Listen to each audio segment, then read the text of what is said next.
Have you or anyone in your family that you know of made what you thought at the time was a very inconsequential decision that wound up having life-changing effects? Definitely let me know, because that's what I'm going to be talking about in this particular vlog. Let me know in the comments if you've had such an experience. Welcome to the second epic vlog. I know I said I wanted to do these. I'd start doing a vlog, well, for a number of reasons. One, I wanted to get more material, more videos posted more frequently. It didn't work out this so far. I'll discuss that in another video. Started a new job, but glad to be here in Mesa, Arizona, where the sun is going down, but it is still about 100 degrees. But it is actually about 91 degrees in my house, because we had the hottest day of the year yesterday on Friday, and of course, like so many other probably 10,000 people here in Mesa, my AC decided to quit. What I want to talk about quickly today was I'm fascinated by choices and the choices that people make, even seemingly insignificant choices that can lead to major life changes, not necessarily planned. And so what I wanted to discuss was, I got to know my father-in-law pretty well, and he was a World War II vet. And he made a simple choice that changed the course of his life. In fact, I probably wouldn't be married to my wonderful wife right now if it wasn't for the choice that he made. And it was a volunteer. But there's one thing they tell you. I know when I was in the Army, one thing they were always very strict about. You do not ever volunteer for anything. But that's not how it worked out. I always took that advice. When they told you do not ever volunteer for something, you never do. My father-in-law, no, it was a different story. Actually turned out to be a good thing, as we'll find out. He was in a regular infantry unit in training in early 1944.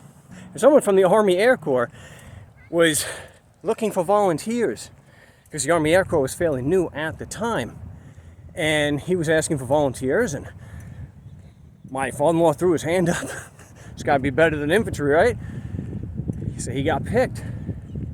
So he wound up becoming a machine gunner on a B-24 bomber. But the interesting part of the story, well, that's interesting too, of course. In fact, one time, he told me they actually made it safely back to base with over 200 bullet holes and shrapnel.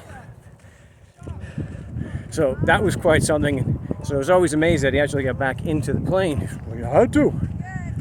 But, so to get back to the infantry unit, again, this is early of 1944. He's transferred out of the unit, but his cousin was still in that unit. That unit just happened to have gone to Europe, not to the Pacific theater where my father-in-law went with the Army Air Corps. It wasn't just the European, but they actually were in the first wave. June 6, 1944, the first wave storming the beaches of Normandy.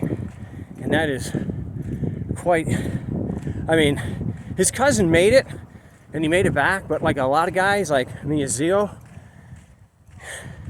he never really came back from that. You never really can see something like that and never come back. My uncle was he was a machine gunner in Korea, and he was the only one of his company that actually made it off that hill. So he had intense survivor's guilt that led to him, well, let's say it led to his early death, his early demise. He was only 58 years old.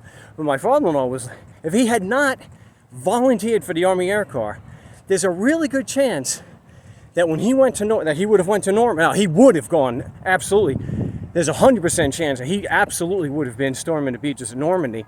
And given the fact that so many thousands and thousands of men died, there's a really good chance that if he had not volunteered and had gone to Normandy, things would have been radically different. Of course, I wouldn't have been able to meet and marry his daughter, which I am eternally grateful for that. So that is one choice that he wound up making that benefited quite a few of us.